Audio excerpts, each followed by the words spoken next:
에베소서 강해입니다. 오늘은 참 중요한 구절, 모든 성경이 다 중요하지만 오늘은 특히 믿지 않는 사람들에게도 소망이 되는 굉장히 중요한 구절입니다. 농부였던 알리 하페드가 다이아몬드를 발견해서 어마어마한 부자가 된 사람들의 이야기를 듣고는 귀가 얇아서 귀가 솔깃해졌습니다. 그래서 자신이 갖고 있었던 허름한 농장을 다 팔아치우고 다이아몬드를 찾아 나섭니다. 하지만 그는 아무것도 찾지 못한 채 결국 무일푼으로 세상을 떠나고 맙니다. 그런데 얼마 후 그 농장을 구입했던 사람이 농장 뒤뜰에서 다이아몬드 밭을 발견하게 됩니다. 그 밭이 현재 세계 최고의 다이아몬드 광산 중에 하나로 알려진 골콘다 광산입니다. 이 실화의 이야기를 가지고 콘웰 대학의 템플 대학의 초대 총장을 지냈던 러셀 콘웰 박사님이 이 이야기 갖고 6,000번 이상을 강의했다고 합니다. 피를 받은 거죠. 저도 에베소서 2장 10절은 지금 몇 번을 했는지 모릅니다. 수많은 곳에서 했고 또한 이것에 전도사라고 이야기까지 하면서 그만큼 보물 같구나 하는 구절이었는데 지금 이와 똑같습니다. 이것이 우리 인생에 가장 우리가 간과하고 있는 이야기를 하고 있고 소중한 이야기다라고 콘웰 박사가 생각한 겁니다. 우리가 무기력하게 사는 이유 중에 하나는 하나님의 놀라운 다이아몬드, 축복의 밭이 내 안에 있고 내게 허락했음에도 불구하고 그걸 알지 못하고 자꾸 딴 곳에서 찾기 있기 때문에 그렇습니다. 오늘 본문은 눈이 열어지기를 계속 기도합니다. 그래서 너에게 지금 주신 것, 너를 향한 하나님의 기업과 소망, 그리고 너를 향한 그 사명을 살아갈 때 지키시는 하나님의 능력, 그 모든 것을 알면서부터 시작한다라는 것입니다. 바울의 기도입니다. 당신을 위한, 그것도 그냥 당신이 아니라 사랑하는 당신을 위한 바울의 기도.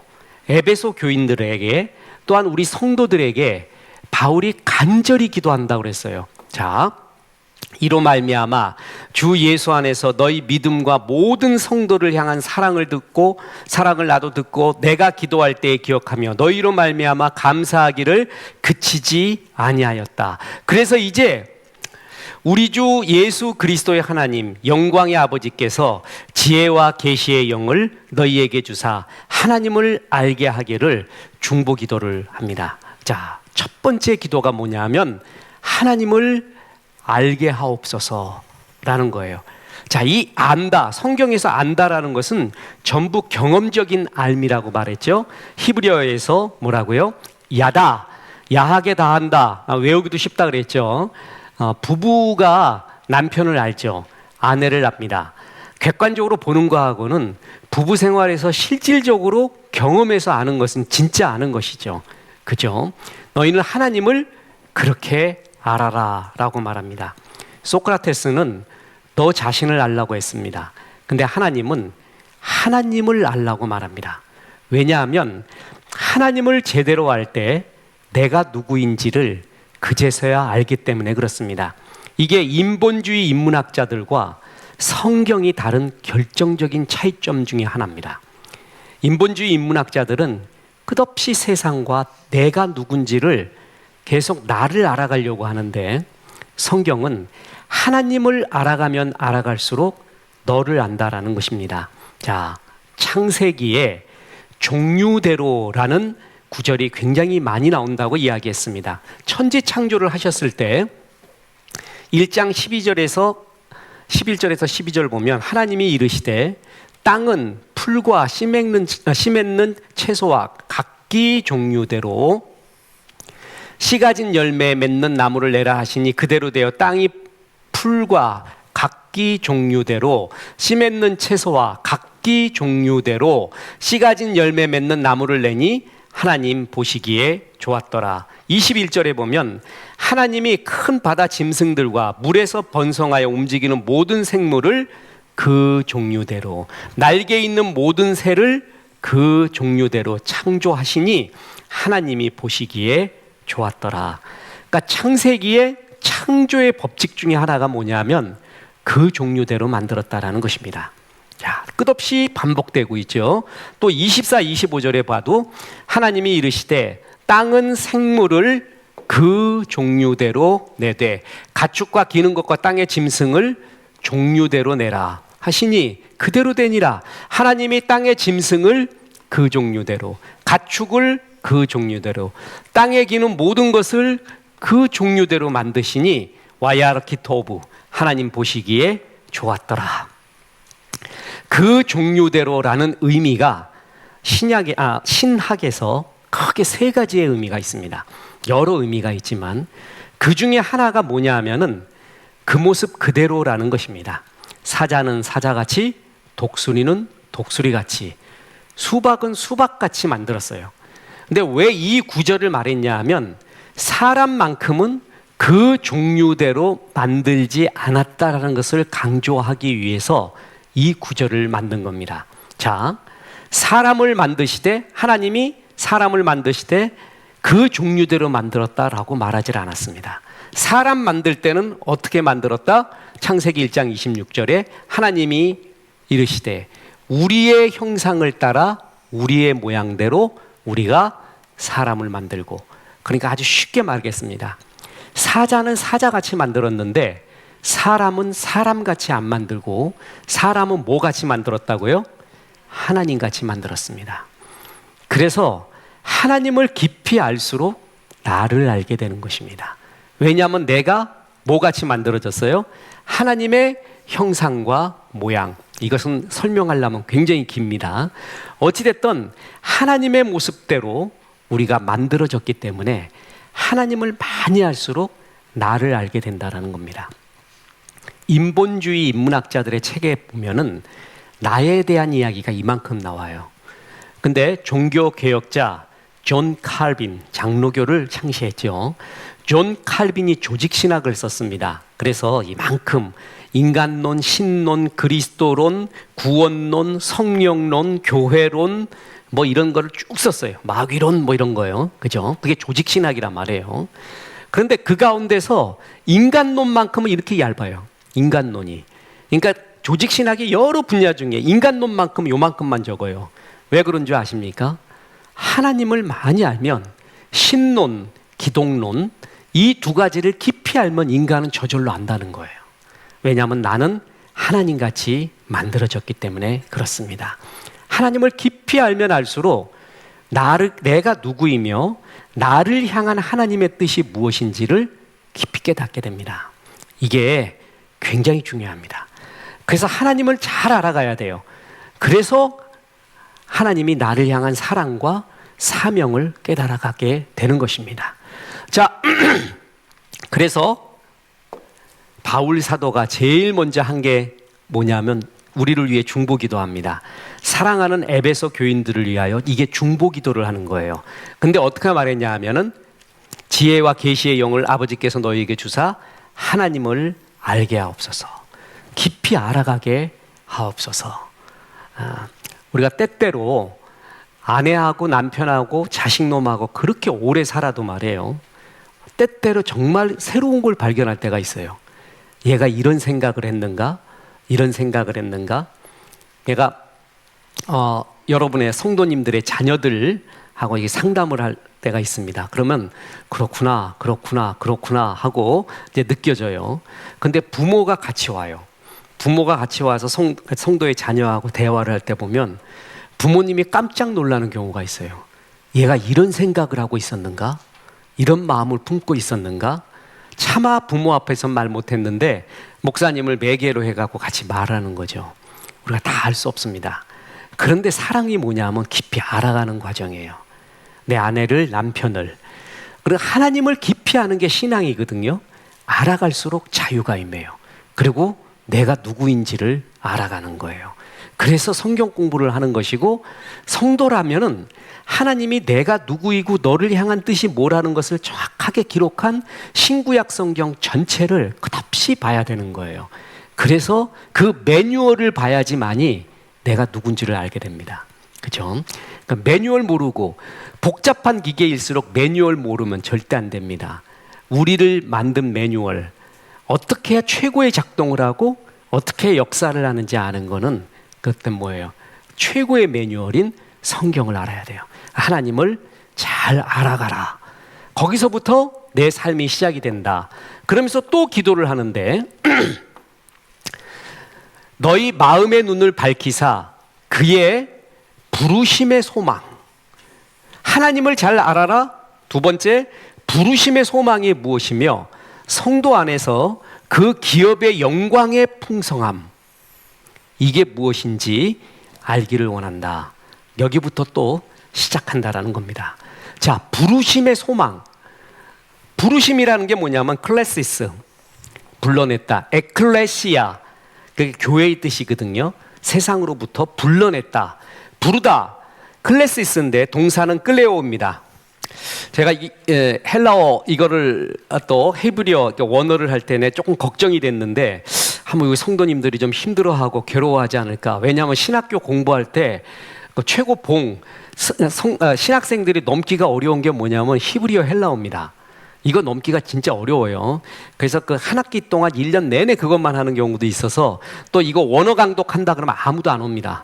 내가 어떻게 그거 히브리어 헬라어로 겨우 끝냈는데 내가 지금 또 원어 강독까지 하나 이러는데, 그래서 걱정을 했는데 성도님들 의견이 오히려 해주니까 되게 좋대요. 그냥 편안하게, 우리 시험 볼 것도 아니니까 그냥 편안하게 들으시면서, 이게 원어가 이러기 때문에 이게 좀 심도 있게 또 이렇게 성경이 많이 이렇게 느껴질 수가 있습니다. 부르심이라는 게 클레오예요. 부르다, 초대하다, 이름을 부르다. 이름을 부를 때 어떻게 되냐 하면은 꽃으로 피어난다는 시도 있잖아요.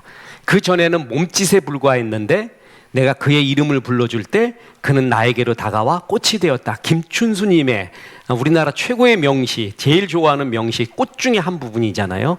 이름을 불러요. 그러니까 이름 부르는 게 은혜 받는 거예요. 그러니까 예를 들어서 오늘 설교를 하잖아요. 그랬는데 저 이야기는 꼭 나한테 하는 것 같아. 나 들으라고 하는 것 같아.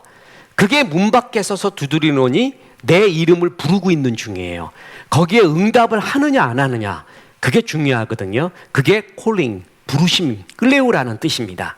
너를 부르심의 소망이 있다. 이 부르심이라는 것은 하나님의 주권적 선택과 구원과 사명애로의 초대를 의미합니다. 굉장히 중요합니다. 하나님의 부르심. 자, 모든 성도는 부르심을 받은 자들이에요. 그래서 오는 거예요. 예를 들어서 마태복음 11장 28절에 수고하고 무거운 짐진 자들아 다 내게로 뭐라고요? 오라 그랬죠. 오라. 이게 초대예요. 부르심이에요. 그래서 왔어요. 그 부르심에 뭘 한 거예요? 응답을 한 거예요. 초청을 하고 그 부르심에 응답을 한 자리, 그게 예배의 자리고 성경 공부의 자리. 부르셨기 때문에 올 수가 있었습니다. 자, 그러므로 하늘의 부르심을 받은 거룩한 형제들아, 성도의 다른 이름이 뭐냐면 부르심을 받은 자들이에요. 하나님의 그 무슨 뜻이 있어서 불러냄을 받았어요. 저는 잊혀지지 않는 게, 우리 아버지가 어려웠을 때 이렇게 내가 공부하고 있는데 이렇게 불러내요. 그래서 뭐 하시는가 갔더니 남대문 시장에 데리고 가서 거기에 좋은 고깃집, 소고기집이 있었어요. 막 연탄불에 구워 먹는. 그래갖고 그거 먹으래. 너 공부하는데 힘내라 그러면서 그 막 송뚱송뚱 잘라줘서 먹으래요. 아버지 소주 반병 드시고 고기 한쪽 드시고 먹는 거 보고 좋아하신대요. 그때 불러냈다. 나를 부를 때는 이유가 있어요. 그죠? 하나님의 부르심은 굉장히 좋은 이유가 있습니다. 그래서 나를 불러내는 거예요. 이 불러냄을 느꼈을 때, 그때부터 내 삶이 변하기 시작하는 겁니다. 보세요. 하나님이 우리를 구원하사 거룩하신 소명으로 뭐라고요? 자, 부르심인데 이거는 무슨 부르심이에요? 소명으로 부르심이에요. 우리의 행위대로 하심이 아니요, 오직 자기의 뜻과 영원 전부터 그리스도 예수 안에서 우리에게 주신 은혜대로 우리를 뭐라고요? 부르셨다. 소명으로 부르셨다. 그리고 더 중요한 구절은 로마서 11장 29절에 하나님의 은사와 부르심에는 뭐라고요? 너 잘못 불렀다 그러는 게 없다는 거예요. 하나님의 부르심에는 후회함이 없다. 다만 뭐냐 하면 내가 응답을 못하는 거예요. 내가 깨닫지 못하고 내가 응답을 못하고 있는 겁니다. 주님이 다 준비해 놓은 것, 그리고 내가 받기만 하면 되는 것을 깨닫지도 못하고 세상 욕심에 그것을 가치 없게 여길 때 그 무기력이 임해서 내 문제이지 하나님의 부르심, 준비하심, 능력, 역사하심에는 아무런 문제가 없습니다. 자, 이 부르심을 받았던, 이름 부름을 받았던, 클레오를 받았던 한 사람의 이야기, 너무나 유명한 이야기가 있습니다. 자, 이 부르심은 단순한 초대가 아니라 내 존재의 방향을 바꿔버립니다. 바울은 그 부르심의 소망을 깨닫는 것이 신앙의 성숙이고, 눈이 밝아질 때 하나님의 영광을 향한 여정, 내가 이 삶으로 나가는구나 라는 것을 알게 되었다고 했습니다.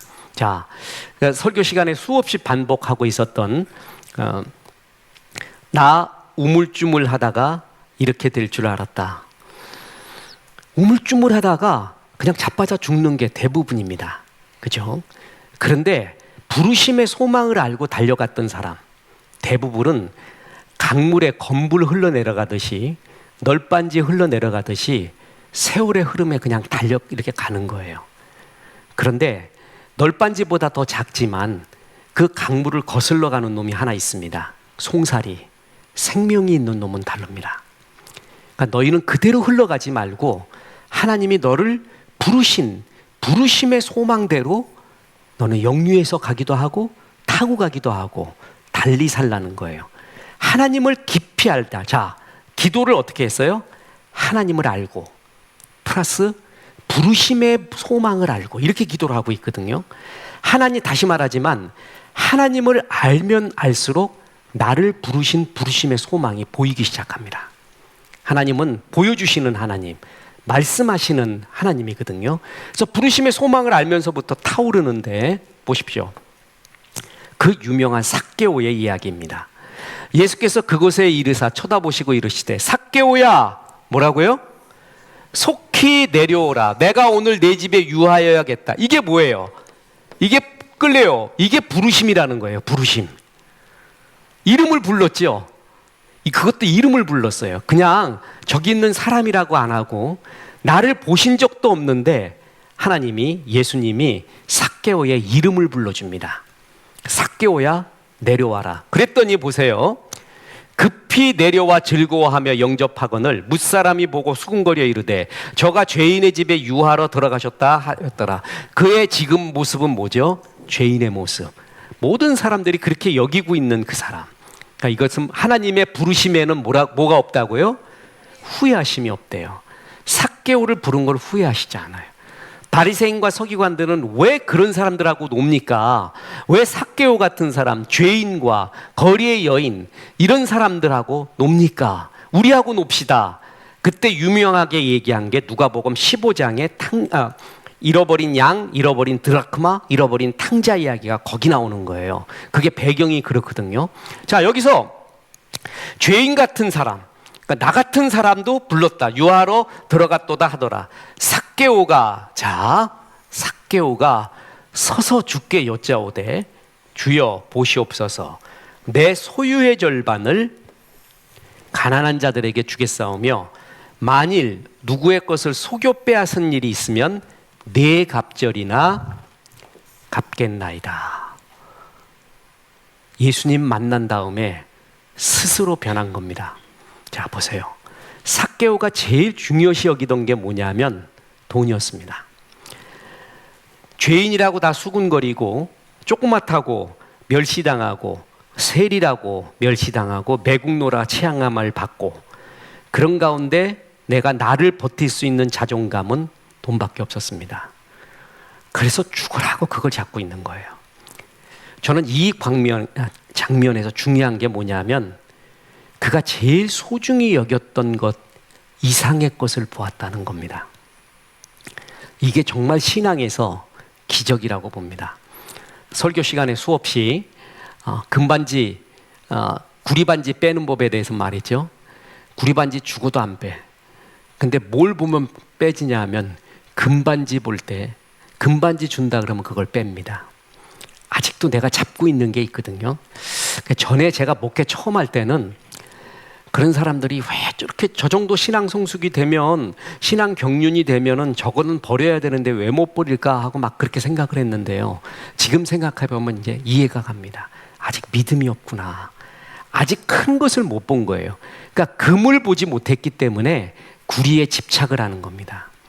지금 그것을 다 내려놓는 기적이죠. 사실 이거는 기적이에요. 부르심 다음에는 내 삶에 뭐가 일어나요? 기적이 일어납니다. 저는 이걸 믿습니다. 정말 다른 거예요. 내가 소중히 여겼던 것, 이거 아니면 죽는다고 여겼던 것, 그러나 그게 아닌 것, 그건 그렇게 소중하지 않은 것, 정말 소중한 것을 보게 된 거예요. 향유 옥합을 깨뜨린 여인 이야기 아시죠? 나는 그것도 향유 옥합을 깨뜨렸대요. 그것도 모두 부었대요. 첫째 반만 붓던가 3분의 1만 붓던가. 그리고 그건 왜 깨냐고. 그 정도 하면 합리적인데 다 깰 정도. 그래서 우리가 설교를 할 때 우리도 향유 옥합을 깹시다, 다 부어버리십시다. 목사 자신도 그렇게 못해요. 목사도 안 돼요. 성도들 보고 자기도 못하면서 그거 하라 그런 게 말이 되게요? 나는 그 구절에서 제일 중요한 게 뭐냐면 무엇이 그녀로 하여금 향유 옥합을 깨게 만들었는가. 우리 저와 여러분 그걸 배워갑시다. 그걸 느껴갑시다.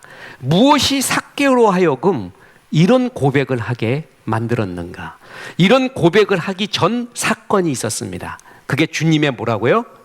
부르심이었다는 거죠. 부르심. 부르신 다음에 뭐가 있는 거예요? 기적이 일어나게 되는 거예요.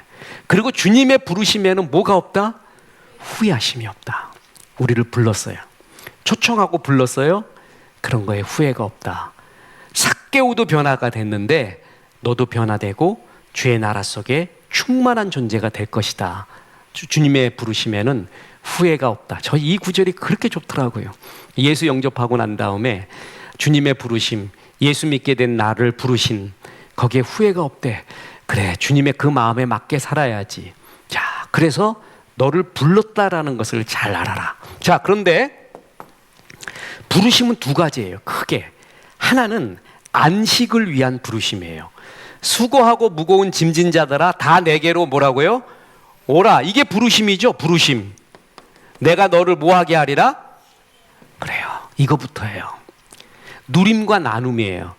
누리지 못하는 사람이 나눌 수가 없습니다. 참 안타까운 것이 저는 사랑받는 실력이 최고의 실력이라고 늘 말하잖아요. 근데 사랑을 못하고 사랑을 못 받는 사람들이 있어요. 그 특징이 뭐냐면 사랑을 깊이 받아보지 못한 사람. 그런 사람들이 사랑받는 법을 몰라요. 그리고 주는 법은 더욱더 모르고 말해요. 항상 애가 이게 이글거려요. 이게 아이들도 보면 참 귀여운 애들의 특징이 사랑을 많이 받아. 그래갖고 사랑받는 법을 알아요. 사랑받는 법을. 주일학교 애들이 주일날 예배 드리고 난 다음에 이렇게 제가 인사들을 하는데 애들이 올 때도 많아요. 근데 애들이 와서 목사님 안녕하세요 하고 인사하는데 어떤 놈은 서갖고 자기 쓰다듬어 달라고 서 있어요. 그래서 왜 있나 봤더니 이게 강아지도 아니고 바둑이 성도도 아니고 막 얼굴도 만져주고 막 쓰다듬어주면 그렇게 좋아해. 그리고 씩 웃어요. 그렇게 사랑스러워. 집에서도 많이 그런 거야. 사랑을 그렇게 많이 받아본 사람이 있잖아요. 그 사람은 다 그렇게 와요. 그게 뭐냐면 첫 번째로 하나님께서 나를 부르신 이유가 뭐냐면 사랑을 주기 위해, 쉼을 주기 위해요. 그래서 어떤 일을 하기 전에 제일 중요한 게 안식하고 은혜를 받는 거예요. 은혜를 받아야, 내가 충만해야, 내 젖이 많이 나와야 아이를 먹일 수가 있는 거예요. 그래서 하나님은 부르시는데 먼저 안식애로의 부르심을 반드시 주십니다. 저희 설교의 패턴, 모 신학대학 설교학 교수님이 이제 중형교회 목사님 이제 설교 시리즈를 내려고 하나 봅니다. 초대형 교회만 했는데 전에 교수님이 제가 지금 초대형 교회만 하고 그게 뭐요? 이랬더니 이제 중형 교회도 하고 있대. 그러면서 얘기를 하고 이제 패턴 분석을 하는데 역시 프로죠. 어떤 심층 구조로 하고 있는가? 그럼 저도 무슨 심층 구조를 하냐 하면은 처음에 서론의 공감을 인문학으로 엽니다. 인문학은 굉장히 좋은 게 공감력, 땅의 이야기거든요. 우리들의 이야기. 그래서 공감력이 있어요. 자, 그래서 열어요. 세상, 우리뿐만이 아니라 세상 사람들도 이렇다라는 공감을 줘요. 플러스 쉼, 안식을 먼저 이야기해줘요. 하나님이 널 그런 나를 사랑한다. 플러스 비전, 사명을 이야기합니다. 그게 대부분의 심층 구조예요. 설교의 심층 구조. 그래서 그거를 교수님이 딱 알더라고. 그러면서 딱 자기의 패턴과 똑같다 그러면서 잘한다 그러면서 하나님은 먼저 안식 애로의 초대. 교회 와서 좋아야 돼요. 그죠? 편안해야 돼요. 개척을 한 우리 부목사들한테 하는 말이 항상 있습니다. 성도들의 헌신은 성도들이 뭘 하고 헌신하고 뭘 하는 거는 쥐어짠다고 절대 안 된다. 그래서 목사들이 제일 하고 싶은 설교가 뭐냐면 하고 나서 속 시원한 설교가 뭐냐면 선지자적 설교예요. 회개하라, 뭐해라, 이거 잘못했다, 저거 잘못했다, 이거 해라. 이런 게 하기는 이른바 지적질 설교가 제일 편해요. 제일 속도 편하고. 성도님들 생각해봐라. 지쳐갖고 오고 또 아직 믿음도 없고 힘도 없는데 교회 와서 좀 위로 좀 얻고 힘 좀 얻으려고 하는데 맨날 한 달, 두 달, 세 달 동안에 그냥 두들겨 맞는 설교만 들으면 누가 버티냐. 그래서 그러지 말고 성도들을 많이 위로해라. 소망을 주고 힘을 줘라. 그러면 저절로 설교 그거 한다. 그래서 개척한 지금 담임 목사한 우리 교회 부목사들한테 항상 그 얘기를 해줍니다. 그럼 나중에 말해. 그 말이 진짜 맞다고. 쥐어짜서 되는 게 절대 아니에요. 안식, 주님의 사랑, 은혜를 느끼면 느낄수록 그 사랑에 보답하는 마음으로 하고 싶어요. 그래서 하나님은 먼저 주님 앞에 와서 편안히 쉬어라. 세상에 줄 수 없는 위로와 평강이 너희 가운데 임하길 원한다. 이걸 먼저 말하고 있습니다. 그래서 안식 애로의 부르심. 너무 힘들었지? 일로 와. 힘들었지? 일로 와. 지난번에도 말했죠? 우리 원로 목사님, 선배 목사님 중에 20년 전부터 지금 만나면은 계속 회개하라는 목사님이 있어요. 회개하라. 지금이 이럴 때가 아니래. 지금 이 땅을 보고 회개하라. 그래서 처음에는 참 이 사람 영성이 있고 되게 좋다 이렇게 생각을 했어요. 근데 20년 동안 들으니까 이제 도망 다녀요. 이제 진짜 힘들어 죽겠어. 근데 어떤 목사님은 만나면은 그냥 밥 사줘요. 김밥도 먹고 우동도 먹으면서 힘들지? 야, 힘내. 하나님이 함께 하잖아. 다 힘든 세상인데 목사도 힘들어야 되지 않냐? 그러면서 이제 막 그래요. 그분은 계속 보고 싶어. 계속 보고 싶어요. 사람이 먼저 대인관계에서도 그렇고 또 신앙에서도 그렇고 안식과 쉼 애로의 초대. 그게 굉장히 중요하고 그걸 위해서 나를 부르셨다라는 것입니다. 두 번째, 그거에서 끝나는 게 아니라 사명을 위한 부르심이 있습니다. 그래서 부르심에 뭐라 그랬어요? 소망. 예수를 믿는 주의 은혜 때문에 예수를 믿게 된 사람은 100% 1000% 부르심에 소망이 있어요. 비전이 있다라는 거예요. 그걸 날이 갈수록 발견해 갈 때 그때 그가 타오르게 됩니다.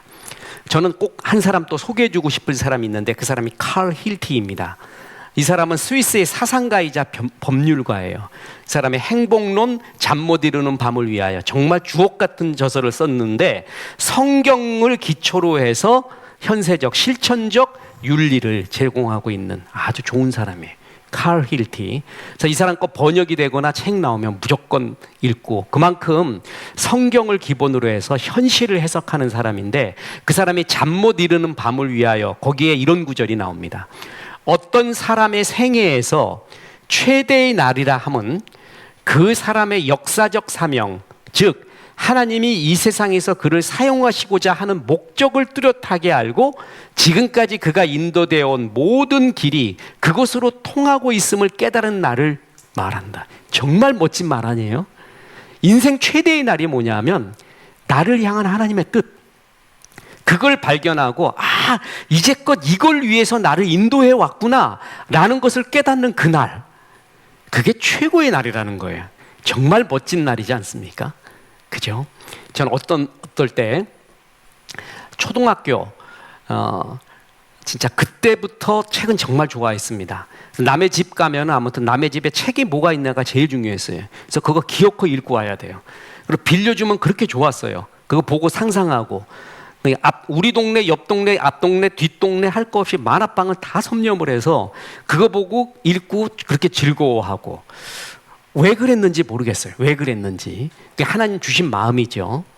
그래서 그걸 쭉 읽고 계속 읽고 정리하고 이제 예수 믿고 난 다음에는 그 글에 대한 성경적 해석을 쭉 하는 그거를 쌓아왔죠. 쌓아왔는데 어느 날 하나님이 그걸 쓰겠다고 딱 하나님이 해준 그 달, 목회할 때예요. 10몇 년 전인가요? 지금 인문학 하니까 500회죠. 500회면 몇 년입니까? 11년인가 2년 되는 거죠. 그 11년 전에 한 달 사이에 국민일보에서, 규장출판사에서, 시채널에서, 극동방송에서, 두란노에서 그 한 달 사이에 다 온 거예요. 그러면서 뭐냐면 경건이 매일 보내오고 있던 거 이런 것들을 그냥 방송으로 하자, 책으로 하자, 뭐 하자의 제안이 들어온 거예요. 제안이. 한 달 사이에 그게 딱 들어왔을 때 놀랬죠. 이게 무슨 일인가. 그래서 기도하고 주변 사람들한테 기도 부탁을 했어요. 이게 무슨 일인가. 그때 깨달은 것. 얘야, 그걸 하나님이 쓰고자 하는구나. 어려운 일 아니지? 늘 해왔던 거지? 그래, 쓰고자 하는 거구나. 항상 인문학 시리즈 요번에 500회 할 때도 질문이 뭐가 또 있었냐 하면 왜 그걸 시작했냐요. 어떤 특별한 계기가 있냐를 거의 100% 물어요. 계기 없어요. 특별한 계기였고 어릴 때부터 좋아했던 거예요. 그걸 쌓아왔고 이제 예수 믿고 난 다음에 성경적 해석을 하고 그걸 계속 해왔어요. 그런데 어느 날 지금까지 그가 인도되어 온 모든 길을 그곳으로 통하여 있음을 깨달은 날, 이걸 위해서 계속 인도해 왔구나. 하나님이 계속 인도해 왔구나. 그걸 깨달은 날, 그야말로 잠 못 이루는 밤이 되었습니다. 하나님, 저는 이거의 허와시를 너무나 잘 알고 있습니다. 그리고 지금 사람들이 인본주의 인문학에 빠져가는 것들의 정말 위험성을 너무나 잘 알고 있는데 하나님 그걸 다 쓰시겠다는 거예요.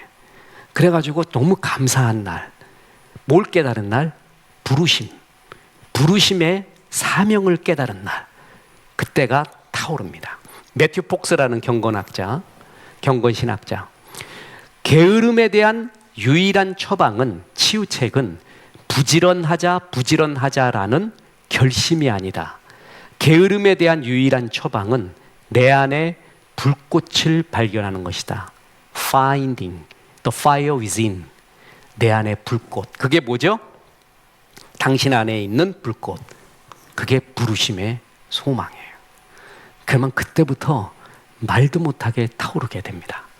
이것이 모든 성도에게 주신 하나님의 소망, 모든 성도에게 각각 부르신 부르심의 소명이 다 있다라는 것입니다. 이걸 알고 생활하는 사람과 그저 세상 세태 속에서 견뎌내고 버텨내는 정도의 삶하고는 완전히 달라집니다. 그래서 하나님이 또 천사들에 관하여서는 그는 그의 천사들을 바람으로 그의 사역자들을 뭐라고요?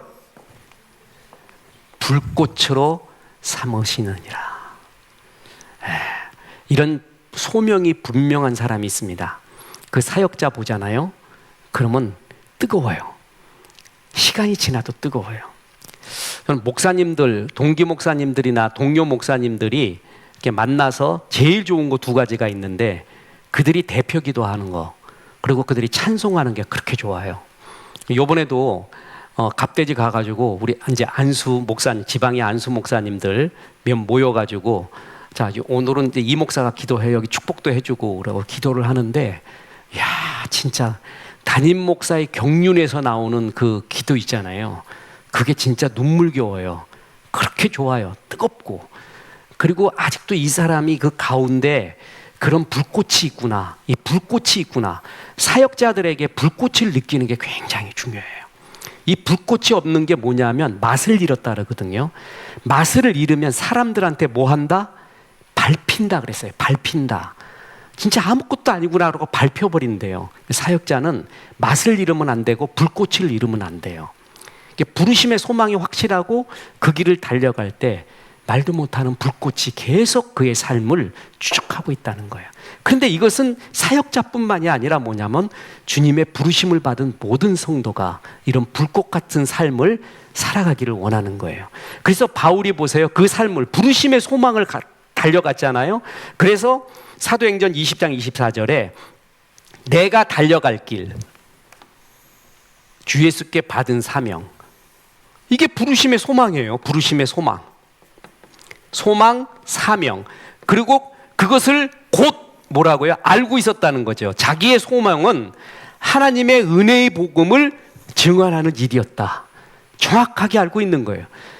이걸 마치려 하면은 나의 뭐조차도요. 자, 저는 이게 정말 멋집니다. 생명조차도 귀한 것으로 여기지 아니하노라. 그러면 목사님 그럴 수 있습니까? 전 안 될 것 같아. 일단 무서울 것 같아 너무 이 장면에 가면.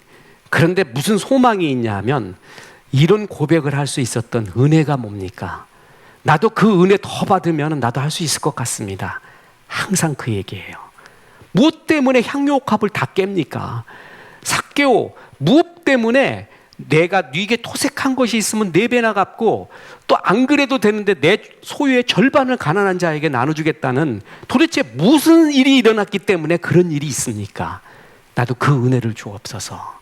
그게 중요한 거예요. 그 은혜를 사모하고 그 은혜 속에 있을 때 바울 같은 고백을 하게 되는 거예요. 또 보세요. 나는 선한 싸움을 싸우고 나의 달려갈 길. 그는 자기의 부르심의 소망을 정확하게 알고 있었습니다. 믿음을 지켰으니 이제 후로는 의의 면류관이 나에게 기다린다. 당당한 고백을 하고 있죠. 한마는 이 세상 왔다가 가노나 그냥 뭐 이해는 되는 말이에요. 예수 안 믿으면 그렇게 말할 수밖에 없어요. 근데 예수 믿으면 우리는 영원한 집이 있다는 것, 그리고 나는 그냥 건불처럼 왔다 가는 게 아니라 부르심의 소망 속에서 끝까지 주님의 이 불꽃을 쫓아 살았다라는 프라이드, 그 황홀함, 그 기쁨, 그것이 인생에서 참 중요하고 바울은 그걸 알기 때문에 첫째 하나님을 알아라. 깊이 알아가라. 너에게 대한 부르심의 소망을 정확하게 알아가라. 그럴 때 달라진다고 말합니다. 그리고 그 부르심의 소망은 굉장히 좋고 풍성한 것이다 라고 말해주고 있습니다. 주신 사명이 뭐라고요? 풍성한 것이다.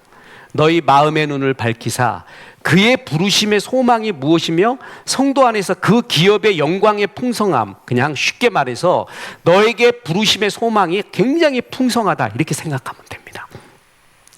그러니까 우리가 흔히 예수 믿게 되면은 순교 컴플렉스라는 게 있거든요. 그래서 진짜 실제로 그런 성도도 봤습니다. 그래서 왜 그러냐 그랬더니 은혜를 좀 적당하게 받기를 원한대. 그래서 왜 그렇습니까? 그랬더니 많이 받으면은 내 모든 재산을 내놓고 해외 선교지 가갖고 하나님 죽으라 그럴 것 같대. 순교하다가. 그게 순교 컴플렉스라 그러거든요. 그럴 것 같대 자기가. 그래서 적당히 은혜 받으려고 한대. 나 처음에 우스갯소리를 지났는데 나중에 보니까 진짜 그런 사람들이 있어요. 내 은혜 받으면 받을수록, 빠지면 빠질수록 내 삶이 이상해지고 망가지는 게 아닌가. 절대 그렇지 않습니다. 하나님의 부르심의 소망은 풍성합니다. 저 얘기를 다시 간증을 합니다. 하나님이 쓰는 방향이 다 달라요. 저 사람은 저 사람 같이, 이 사람은 이 사람 같이 써요. 요번에 또 안수할 때 모일 때 그 목사님들 보니까 두 분이 의외로 탁구 목회를 하시더구만. 탁구. 그게 뭐냐면 모든 성도를 조금 소용교회니까 모든 성도를 탁구를 가르쳐요. 그래갖고 주일날 하는 게 그거래. 오후 예배 마치고 난 다음에 다 집사님, 권사님 다 서가지고, 그리고 이제 거의 코치 수준이 된 거야. 코치 수준. 이게 막 그래갖고 전부 탁구를 하는데, 그런 목사 또 하나 또 있어. 그래서 이분은 너무 어려워갖고 학원차 운전하고 그러는데, 투잡으로 뭘 뛰냐면은 아파트에 가서 그 사람들 탁구 코치를 하는 거예요. 그래갖고, 야, 이제 한 판 붙자. 그래갖고 둘이 와서 붙는데 이제 그 리그전 하는 거래. 그날 그냥 이렇게 딱 닭 잡아먹고 그렇게 즐겁대. 성도들이 그걸 그렇게 좋아한대요. 그런 목회도 있는 거예요. 어떤 분한테는 이렇게 하고 어떤 사람한테는 이렇게 하고 말해요. 그죠? 그것은 높낮이도 없고 틀린 것이 아니라 다른 것이에요. 순복음 교회는 지금도 소리질러 목이 터져라기도 하고 방언기도 사모하고, 소망교회 같은 데는 지금도 샤브샤브 기도해요. 소리 내면 혼나. 옆에 사람한테 방해된다고. 그건 틀린 게 아니라 서로 주신 것이 뭐라고요? 다른 것이에요. 내 것만 옳다고 하면 안 돼요. 내일 경건 이메일에서 경건 이메일이 가는데 제목이 뭐냐면 살찐 목사와 마른 목사예요. 그걸 갔는데 그 경건 이메일을 내일 이제 보내서 오늘 내가 예약해놨습니다. 그 살찐 목사가 살찐 목사가 뚱뚱한 목사가 마른 목사 보고, 야, 이렇게 삐쪽꼬라가 명태 같아갖고 너 무슨 은혜가 있냐? 성도들이 너 보고 은혜를 받겠냐? 좀 살집도 이렇게 퉁퉁하고 이렇게 해야지 넉넉하고 여유도 있어 보이고 은혜도 받고 그러지. 너 그렇게 갖고 되겠냐? 이랬어요. 그러니까 이제 마른 목사가 살찐 목사한테 그럽니다. 세상이 죄악에 빠져 있고 온 사람들이 눈물 도가니인데 너같이 살 피둥피둥 해가지고 너는 아무 고민도 않고 아무 기도도 않고 있는 것 같구나. 살쪄서 되겠니? 나같이 말라야 이 세상에서 맞는 거야. 이러고 둘이 싸웠다는 얘기예요. 그러니까 또 이제 그걸 내가 빗대어 가지고 뭐라 했냐면은 내 새벽 기도하는 권사와 교회 청소하는 권사가 서로 또 싸워. 새벽 기도만 하면 뭐하냐? 너 이렇게 청소해야지. 그러니까 청소만 하면 뭐하냐? 새벽 기도해야지. 뭐냐면 서로를 인정하지 않는 거죠. 서로의 그 주신 은사는 풍성해요. 참 풍성하고 좋은 것으로 인도해요. 그러니까 하나님이 비전 발견의 5대 원리라 그러죠. 뭐냐면 부르심 발견의 5대 원리는 좋아하는 것, 잘하는 것이에요. 그리고 의로운 것, 그리고 남들보다 더 많이 준 것, 그리고 마음의 부담이 되는 것. 이게 비전 발견의, 부르심 발견의 5대 원리입니다. 그러니까 하나님이 억지로 하기 싫은 거 억지로 끌고 온다, 이런 류의 간증을 우리가 많이 들었어요. 난 이거 하기 싫었는데 하나님이 억지로 끌고 가서 이렇게 됐다. 그걸 소리 들으니까 은혜 안 받으려고 그래. 나도 저렇게 될까 봐. 다시 말합니다. 하나님의 보편적인 비전 발견은 내가 좋아하고 잘하는 걸 통해서 하세요. 좋아하고 잘하고 그거 하면 신나는 게 있어요. 그걸 통해서 해요. 남들보다 더 많이 받은 게 있어요. 내가 그걸 통해서 하는 거예요, 하나님이. 그리고 그것은 굉장히 뭐하다? 풍성하다. 자, 너희 마음의 눈을 밝히사 그의 부르심의 소망이 무엇이며 성도 안에서 그 기업의 영광의 풍성함, 너에게 주신 그 사명이 얼마나 풍성한 것인 줄 아느냐, 얼마나 충만한 것인 줄 아느냐, 그것을 깨달아가라 이거예요. 너에게 주신 사명을. 자, 다윗의 믹담, 설교 시간에도 많이 말했죠. 시편 16편에 보면, 아날로그 성경에 보면 다윗의 믹담이라고 나옵니다. 그러니까 믹담이 뜻이 뭐냐면은 시 중의 시, 최고의 시라는 거예요. 다윗이 생각하기에, 후대 사람이 생각하기에 다윗의 최고의 시, 그게 믹담이에요. 그게 시편 16편에 다윗의 믹담이라고 기록되어 있는데, 다윗이 언제 최고의 시를 썼느냐? 바로 시편 16편 5, 6절을 발견했을 때예요. 여호와는 나의 산업과 나의 잔의 소득이시니 나의 뭐라고요? 분깃을 지키시나이다. 내게 줄로 재어준 구역은 아름다운 곳에 있으며 나의 기업이 실로 뭐라고요? 아름답도다. 다윗이 춤을 췄을 때, 시온성, 다윗성, 예루살렘 성으로 법궤가 들어왔을 때, 또 죄사함을 받았을 때, 또 하나 내게 줄로 재어준 구역, 그게 뭐예요? 부르신 소망이에요. 나한테 이거 하라고 했구나, 줄로 재어준 구역이에요. 이걸 발견했을 때 그때의 기쁨, 모든 걸 하라고 한 게 아니라 너에게는 이걸 하라고 한 거예요. 그걸 발견한 기쁨, 그리고 그것은 내게 줄로 재어준 구역은 뭐라고요? 아름답다, 참 소중하다. 이걸 발견했을 때의 흔들리지 않음, 그리고 당당함, 여유 있음. 자, 보세요. 내게 줄로 재어준 구역은 아름다운 곳에 있다 그랬죠. 그 전 구절 보세요. 너희 마음의 눈을 밝히사 그의 부르심의 소망이 무엇이며 성도 안에서 그 기업의 영광의 풍성함. 똑같은 말이에요. 그게 내게 줄로 재어준 구역은 아름다운 곳에 있음이요. 그죠? 하나님이 내게 모든 걸 하라고 한 게 아니라 줄로 재워준 게 있어요. 그래서 제가 짜장면 얘기 많이 하죠. 짜장면에는 국물이 없어요. 왜 없죠? 왜 없어요? 짜장면이니까. 국물은 누구한테 있는 거예요? 짬뽕한테 있는 거예요. 이게 목회자가 이걸 알아야 돼요. 아, 나는 짜장면이구나. 그래서 국물이 없구나. 대신에 짜장 맛을 내는구나. 그죠? 그럼 양들이 그걸 볼 때 당신은 왜 국물 없어? 그러면 그때 목사가 죽는 거예요, 이제. 성숙한 양들은 뭐냐 하면 우리 목사는 짬뽕이구나. 짜장이구나. 그걸 알아야 돼요. 그래서 그걸 잘하게끔 만들어주고 동력자가 되는 게 성숙한 양입니다. 목사님, 우리 다 축구하는데 왜 우리만 안 해요? 지금 그래서 우리도 축구팀 만들었는데 앰뷸런스 와버려요. 그 다음날 우리 지금 뛰지도 않아가지고 다 부러져가지고 우리 겨우 지금 축구 안 되고 족구 정도는 돼. 신나고 탁구 정도도 되고 테니스도 되고 지금 축구했다가는 그냥 다 실려가 버려요. 다른 거예요. 주신 게. 하나님이 여기와 여기가 주신 게 다른 것이죠. 그걸 틀리다고 말할 수가 없는 거예요. 근데 내게 주신 줄로 재어준 구역은 뭐라고요? 아름답다 이거예요. 아름답다. 그리고 그 기업의 풍성함이다. 너는 그 일을 하면 된다라는 것입니다. 그죠? 자, 그래서 내가 그 길을 가잖아요. 하나님을 알았어요. 그리고 내게 부르심의 소망을 알았어요. 그 부르심의 소망이 너무나 아름다운 거예요. 그리고 그 길을 가려고 할 때, 그러면 내가 이런 길을 가겠습니다 할 때 베풀어 주시는 주님의 능력, 그 능력은 이루 말할 수가 없다라는 것입니다. 자, 1장 19절. 그의 힘의 위력으로 역사하심을 따라 우리 믿는 우리에게 베푸시는 능력의 지극히 크심, 어떠한 것을 너희로 알게 하기를 구하노라. 하나님을 깊이 알아라. 부르심의 소망을 알아라. 그 소망의 풍성함을 알아라. 그리고 그 길을 갈 때 너에게 베푸시는 하나님의 능력의 지극히 크심을 알아라. 그 힘은 이루 말할 수 없다라는 것이죠. 자, 얼마나 큰 힘이 우리에게 역사하는가. 그 능력은 죽은 자를 살리는 능력이었어요. 보세요. 그의 능력이 그리스도 안에서 역사하사 죽은 자들 가운데서 다시 살리시고 하늘에서 자기의 오른편에 앉히사 모든 통치와 권세와 능력과 주관과 이 세상뿐 아니라 오는 세상에 일컫는 모든 이름 위에 뛰어나게 하시고 또 만물을 그의 발 아래 복종하게 하시고 그를 만물 위에 교회의 머리로 삼으셨느니라. 그의 능력이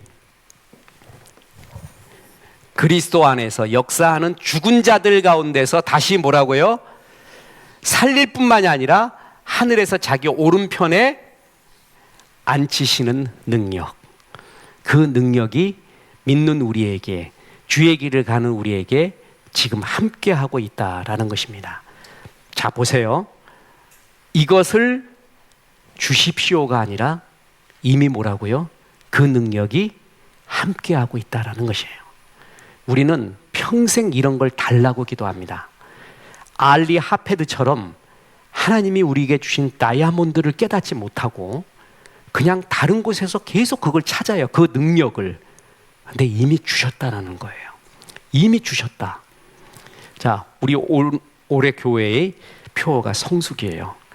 미성숙한 사람은 계속 찾아요. 그거 달라고. 성숙한 자는 이걸 주신 거구나 라고 깨달아갑니다.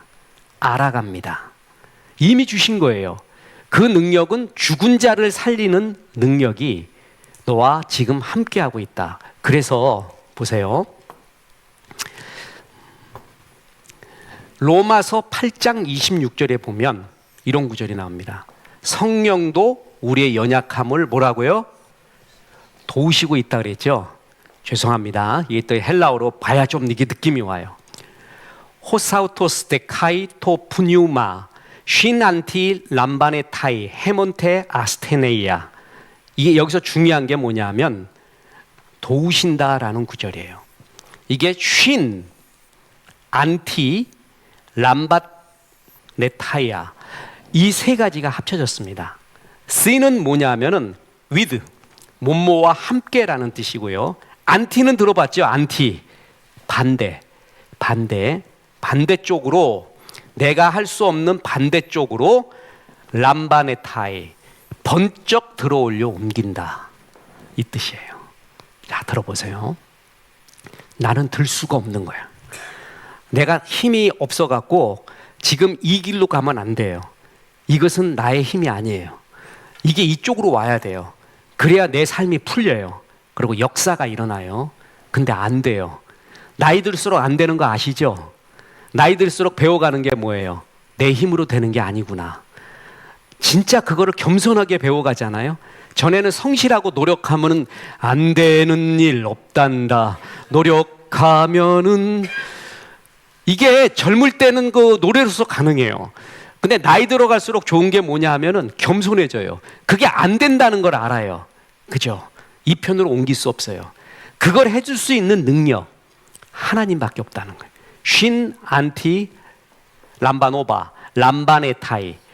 내가 할 수 없는 그것을 반대편으로 번쩍 들어서 뭐라고요? 옮겨놓는다는 거예요. 진짜 내가 못할 것 같아요. 이 일은 힘들어요.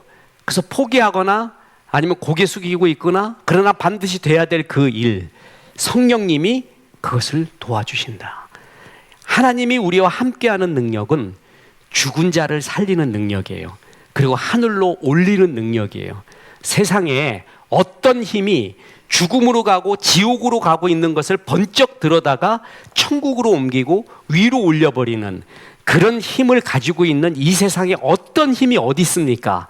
이 세상에 없습니다. 근데 그 힘으로, 그 능력으로 내가 너와 함께 하겠다. 그러면 이런 말씀은 자꾸 듣고 아멘 해야 돼요. 그래갖고 그렇게 될 줄로 뭐 합니다? 믿습니다를 해야 돼요. 믿습니다. 이게 이미 주어진, 우리에게 주신 하나님의 능력의 힘. 주의 길을 가고 있는 너에게 이런 능력이 너와 함께하고 있다. 함께하고 있다. 이런 능력을 주시옵소서. 좋아요. 이미 함께하고 있다니까. 그걸 깨달아라. 너희 눈이 열어져서, 바울이 에베소서에서 충만, 풍성을 말할 때 하는 것이 이것을 눈이 열어져서 뭐라고요? 깨달으라 이거예요. 그때부터 너희는 보이기 시작하고 역사가 일어난다. 이런 다이아몬드를 최고의 능력과 힘을 주셨음에도 불구하고 안 준 것처럼, 없는 것처럼 살지 말라는 거예요. 이게 성령의 힘으로 깨달아질 때 그렇게 좋을 수가 없습니다. 아, 하나님이 부르시면은 후회가 없구나. 나에게 좋아하고 잘하는 일, 의로운 일, 마음에 부담이 있는 일, 남보다 조금 더 많이 가진 거, 이걸 통해서, 내가 좋아하는 일 통해서 하나님이 이렇게 영광을 받으시는구나. 그렇게 좋을 수가 없어요. 그죠? 우리 송재광 교수님이 바이올린 교수님이었잖아요. 그때 그 슈베르트 연주할 때 보니까 나는 진짜 기가 죽었어요. 탁구 치는데 바이올린 전공자가 하나 있었어요. 그래서 우리 교회 집사님이 그거 연주를 하는데 그 슈베르트 뭐뭐를 했더라라고 말했더니 그거 아무나 하는 거 아니래. 절대 학생들은 못한대요. 외우기도 힘들고 되게 어려운 곡인데 대단합니다. 그래서 대단한 줄 알았구나 내가 이제 생각했어요. 그런데 난 그분한테 은혜 받은 게 뭐냐, 우리 교회에서 처음 특주할 때 제가 봐도 느꼈어요. 떨더라고. 그 대가가 우리 교회 그냥 뭐 많지요. 한 3,000명 되잖아요. 근데 거기는 더 많았잖아. 그런 데서 할 때도 하나도 안 떤 사람이 나중에 간증하는데 목사님 떨려서 혼났대요. 왜냐하면 이제 나를 하나님이 쓰신다. 하나님이 쓰신다라는 것이 경외롭기 시작을 했대요. 말도 못하는 경외로움. 그래서 요번에도 참 생명의 양식 그 제자하고 함께 얼마나 잘해요. 성도님들 그냥 빠져들게 하잖아요.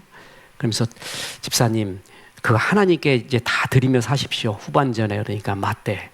그리고 자기가 좋아하고 잘하는 이런 일을 통해 하나님이 영광 받을 수만 있다면 얼마나 좋은가. 집사님 이제 바이올린 때려치우고요. 축구하세요. 이제 주님이 그걸 기뻐할 거예요. 그럼 죽으란 얘기예요. 죽으란 얘기예요. 하나님이 우리를 그렇게 이끌어가지 않아요. 그러니까 자꾸 이상한 간증을 들어서 막 억지로 끌고 가는, 그래서 극적으로 꺾여야지만이 제대로 가는 것 같이 이렇게 생각하는데 그거 아닙니다. 그렇지 않습니다.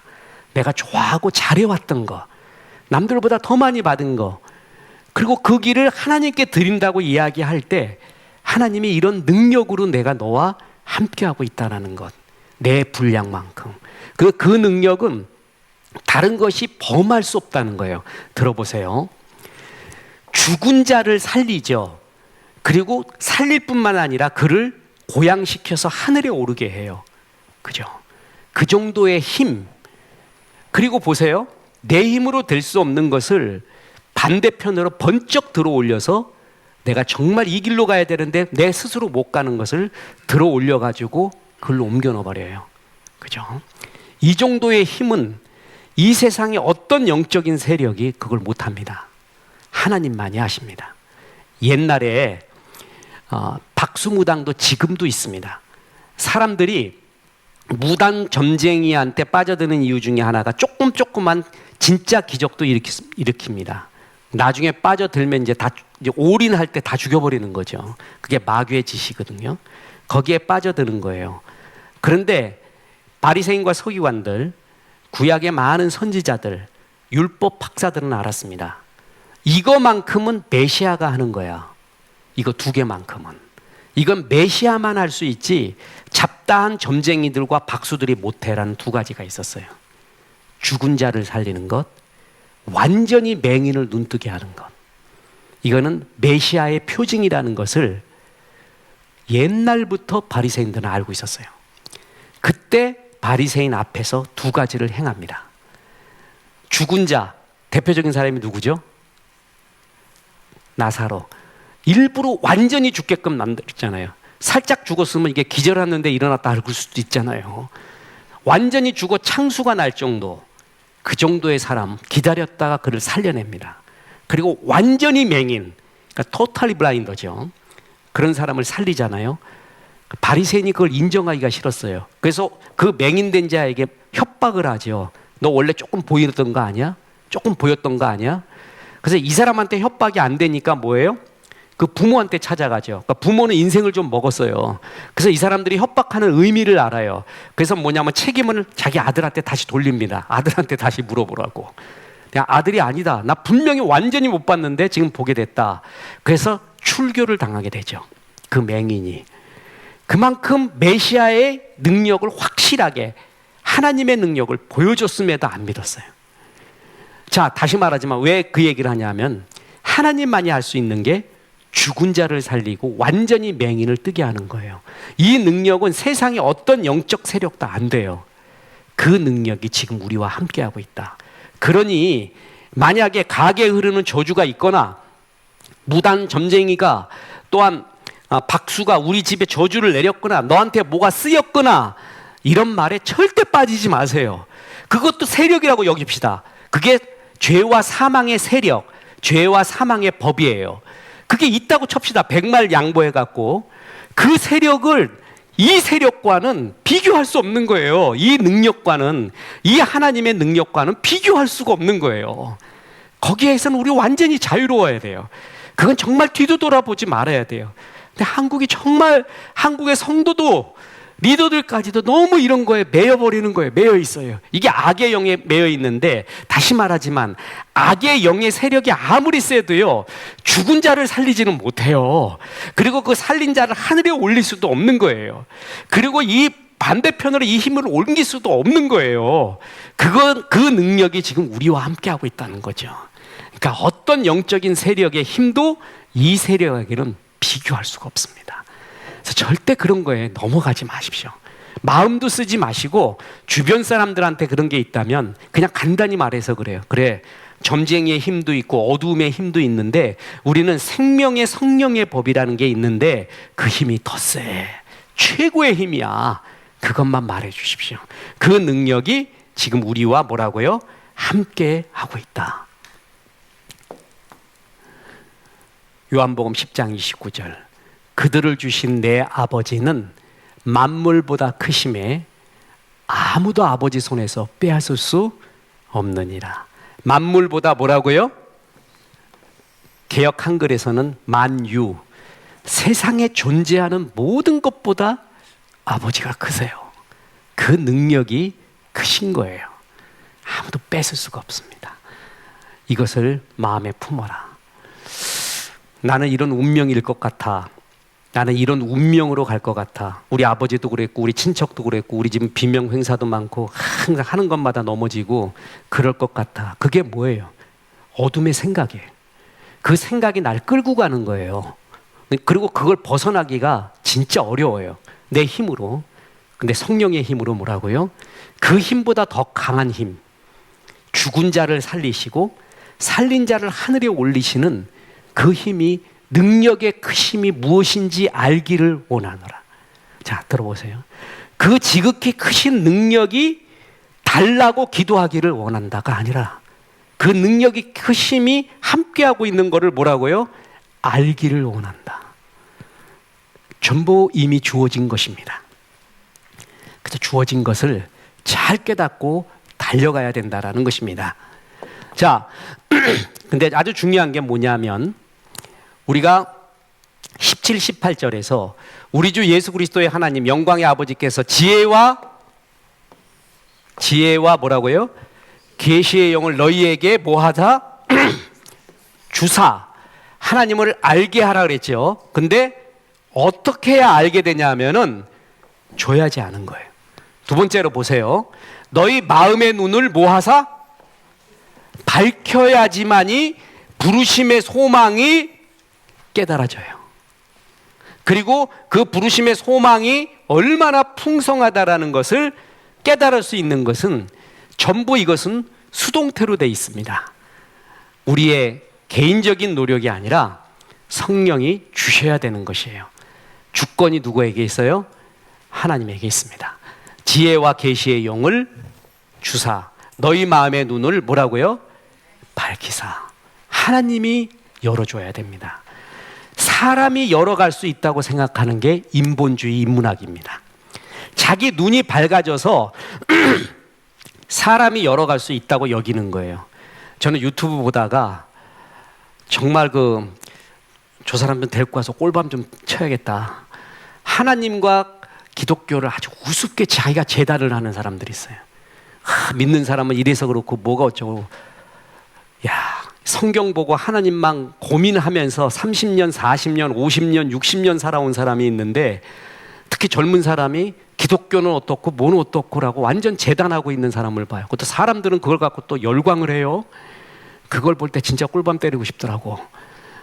네가 진짜 아냐. 사람은 자기가 연구해서 안다고 여겨요. 그게 마귀가 주는 속셈입니다. 자, 보세요. 창세기 3장 7절에 보면 이에 그들의 눈이 뭐라고요? 밝아져 자기들이 벗은 줄을 알고 무화과 나무 잎을 엮고 치마로 삼았더라.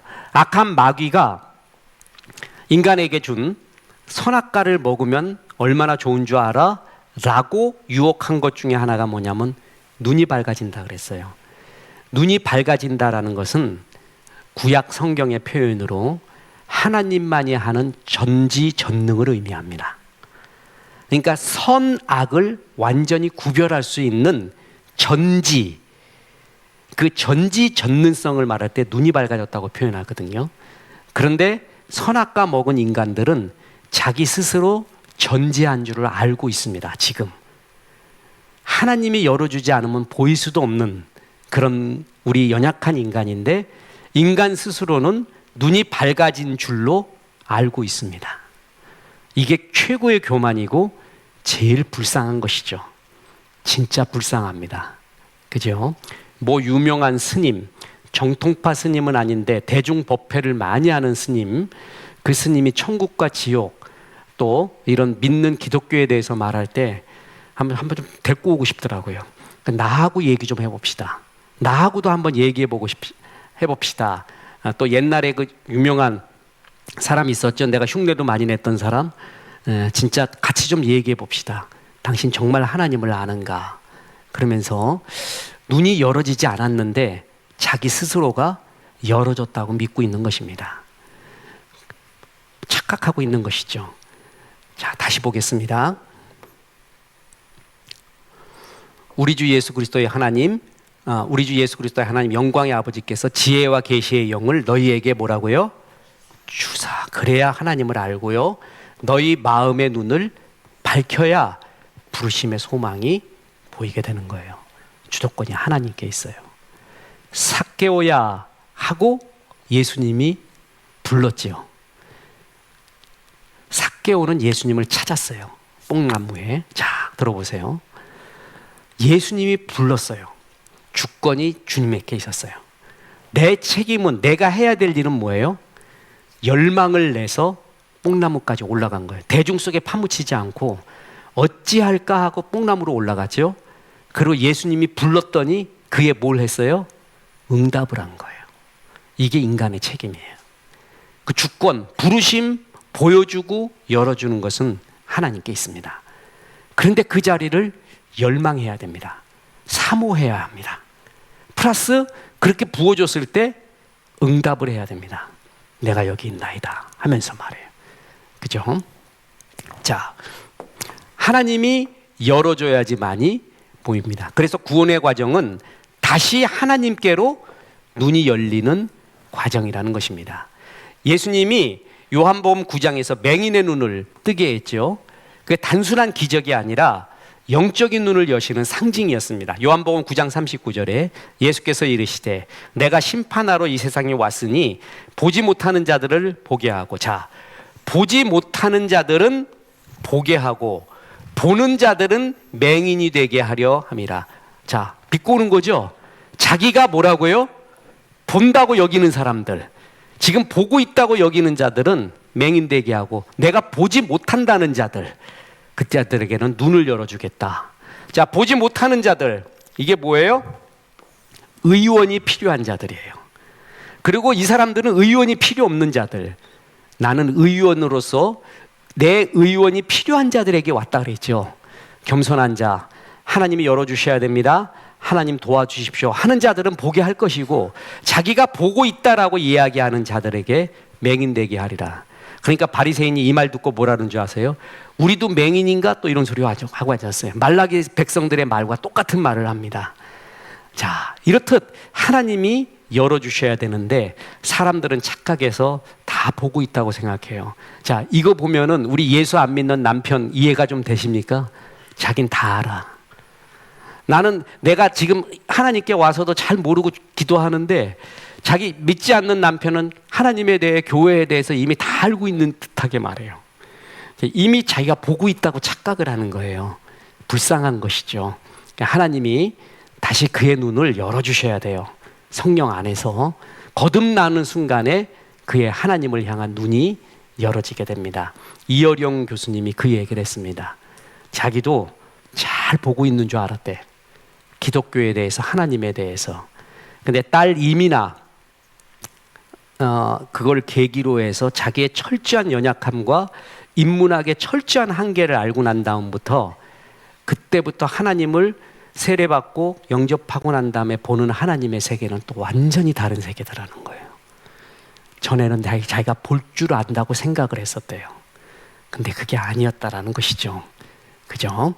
자, 하나님이 주도권으로 열어줘야 돼요. 그럼 묻겠습니다. 이제 마지막입니다. How? 어떻게 알아가느냐? 지금 말한 것들을 제대로 알아가는 하나님의 집이 있습니다. 교회에서 깨닫게 해주겠다는 거예요. 또 만물을 그의 발 아래 복종하게 하시고 그를 만물 위에 교회의 머리로 삼으셨느니라. 교회는 그의 몸이니 만물 안에서 만물을 충만케 하시는 이의 충만함이라. 이건 나중에 설명할 겁니다. 만물을 충만하게 하시는 이의 충만함, 아주 멋진 구절이거든요. 그래서 에베소서를 교회론이라고 하는 거예요. 자, 바울이 중보기도를 합니다. 하나님이 너희의 마음의 눈을 열어서 하나님을 알게 하시고 부르심의 소망을 알게 하시고 그 소망이 얼마나 풍성한지를 알게 하시고 그의 삶을 살 때 나타내시는 능력이 얼마나 크심을 알게 하시고, 이 모든 것을 알게 되는 계기, 어디서 아느냐, 어떻게 아느냐? 교회 안에서다. 그 얘기예요. 교회를 떠나서 네가 이것을 스스로 깨닫고 스스로 알고 스스로 다 깨우친다고 생각하지만 그렇지 않고, 하나님이 이 모든 비밀을 어디서 주셨다? 교회 안에 숨어주셨다. 그래서 교회라는 것은 에클레시아. 자, 아까 클레시아, 이게 부르심이라 그랬죠. 부르심. 클레로스, 그러니까 불렀다. 하나님의 부르심할 때 이게 클레시아를 얘기했어요. 에클은 뭐냐면 뭐뭐로부터예요. 뭐뭐로부터. 세상으로부터 불러냈다 이거예요. 세상으로부터. 그러니까 세상으로부터 불러낸 사람들의 모임, 그것을 교회라고 말합니다. 세상 가치관과 세상의 이야기에서 불러내가지고 하나님의 이야기의 도가니에 집어넣은 거예요. 그게 바로 교회예요. 그래서 교회가 하나님의 가치관, 너를 향한 뜻, 하나님의 마음을 담고 여기서 지금 이야기한 곳입니다. 그래서 만물을 그 발 아래 복종하게 하시고 교회 안에서 하늘의 질서, 그리스도의 통치를 보게 만들었다. 그게 에베소서 전체의 주제. 이건 나중에 이야기합니다. 지금 이 모든 것은 자기 스스로가 득도를 하거나 생각해서가 아니라 삭개오가 뽕나무 위로 올라갔어요. 그리고 내려왔죠. 내려오라 그러니까 교회에서 하나님의 말씀이 선포가 돼요. 그게 나를 향한 말씀인가? 정말 느껴졌을 때 아멘 하고 내려옵니다. 내가 이렇게 될 줄로 정말 믿습니다. 이럴 때 역사가 일어나요. 교회에 안 와. 근데 교회를 하나 아예 말씀도 아예 안 들으려고 그래. 그러면서도 하나님은 안다고 이야기해요. 하나님은 교회 안에 이 모든 비밀과 은혜의 영광의 풍성함을 놔뒀다는 거예요. 그래서 에베소서를 가리켜 교회론이라고 말합니다. 교회에서 깨닫게 하고, 오늘과 같이 여러분이 힘든 시간에 나왔잖아요. 교회에서 성경 공부를 해요. 또 예배를 드려요. 이때 은혜를 받는 거예요. 자기 혼자 되는 게 아닙니다. 그래서 하나님이 교회를 주셨고, 교회는 음부의 권세가 이기지 못하는 유일한 곳, 이 세상에서 음부의 권세가 이기지 못하는 유일한 곳으로 한 단체를 줬는데 그게 바로 교회라는 것이. 교회는 세상으로부터 불러내서 하나님의 영, 하나님의 은혜의 도가니로 만들어 놓은 유일한 곳, 그것이 바로 교회다. 그래서 교회에서 너희를 하나님을 더욱 알아가고 부르심의 소망을 알아가고 그 부르심의 소망 사명의 풍성함을 알아가고 그 길을 걸을 때 주시는 하나님의 능력의 지극히 크심을 알아가라. 이때부터 이제 1장의 끝이에요. 그러면서부터 이걸 깨달았을 때 2장부터 나오는 풍성함의 이야기가 또 쫙 전개가 되는 거예요. 다시 말합니다. 잘 들어보세요. 자, 우리가 성경을 보면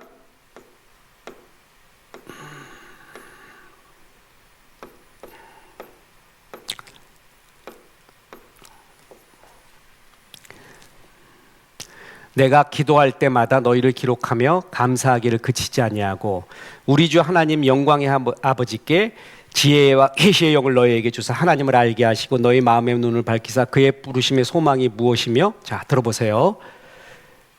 눈을 밝혀서 그의 소망이 무엇인지, 자 국어 실력을 얘기하겠어요. 제가 여러분에게 10,000원, 50,000원을 줬어요. 그리고 하는 말이, 내가 기도하는데 홍길순 집사님이 내가 주신 게 10,000원인지 50,000원인지 좀 알게 하시고 그랬어요. 그럼 그 얘기는 뭐죠?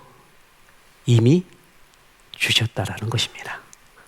이미 그건 주신 거라는 거예요. 바울이 여기서 계속 강조하는 게 뭐냐면 눈이 열어져서 그것을 뭐라고요? 보기를 원하는 거예요. 알게 하기를 구하노라. 무슨 뜻이에요? 이미 눈 주어졌다라는 것입니다. 누잉하는 것이 아니라 이미 주어졌다는 거예요. 다이아몬드는 이미 네 밭에 있어요. 부르고 그 부름에 응답하는 순간, 그런데 그걸 놔두고 계속 딴 데 찾아가 다니는 거예요. 계속. 은사는 발견하는 것이에요. 발견. 하나님 내게 이런 것이 무엇입니까? 라고 하나님이 주신 것을 보아가는 거예요. 그것이 뭐예요? 계속 눈이 떠갈수록, 은혜를 받을수록 이것이 보이기 시작한다라는 것이에요. 이미 주어진 일들이고 이거를 깊이 알아가라. 그리고 이것을 가장 많이 깨닫고 아멘하고 느낄 수 있는 곳이 어디다?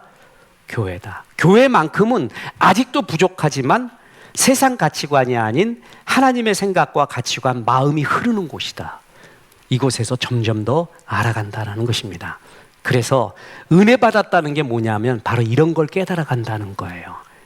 하나님을 더 깊이 알고 부르심의 소망을 알고 그 소망의 풍성함을 알고 하나님이 이런 나에게 이런 능력으로 지금 함께하고 있다라는 것을 알아가는 그 과정, 그것에 대한 아멘, 그게 은혜 받았다라는 의미입니다.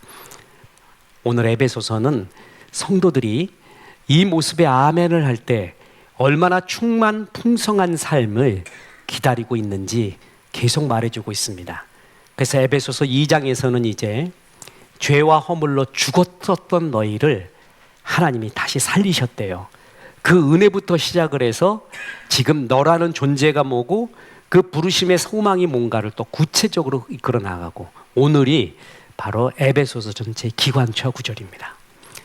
하나님이 이 모든 것을 주셨고 또한 이것을 누리며 이 안에서 살기를 주님이 기대하고 지금도 계십니다. 그래서 날이 갈수록 예수 믿는 기쁨 넘쳐나시고 충만하시고 복음의 기쁨이 충만하시기를 주 예수의 이름으로 축원합니다. 오늘 영의 양식 감사하고 육의 양식으로서 고용순 집사님 헌물해 주셔서 또 만난 점심 먹겠습니다. 기도합니다. 하나님, 오늘 에베소서 말씀을 통하여 하나님을 깊이 알아가라 말씀하신 그 말씀, 그리고 부르심의 소망, 사명, 그 사명의 풍성함, 그리고 그 길을 갈 때 주시는 하나님의 능력에 대해서 알아가기를 원한다는 바울의 말씀을 보았습니다. 주님, 우리 성도님들 그리고 저의 눈을 열어주시고 그리고 마음도 열어주셔서 이 모든 것을 볼 수 있게 인도하여 주옵소서. 한 번밖에 없는 인생, 내가 먼저 충만하고 풍성하여 잔이 넘쳐서 요셉과 같이 다윗과 같이 나누어주는 복의 통로가 될 수 있도록 도와주옵소서. 오늘 귀한 은혜 가운데 고용순 집사님 헌물해 주셔서 감사합니다. 그 가정이 그리스도로 인하여 웃음이 넘쳐나게 하시고 소망이 풍성하게 도와주시고 자녀들의 길을 잘 열어 주시옵소서. 감사하며 잘 먹겠습니다. 예수님의 이름으로 기도합니다. 아멘.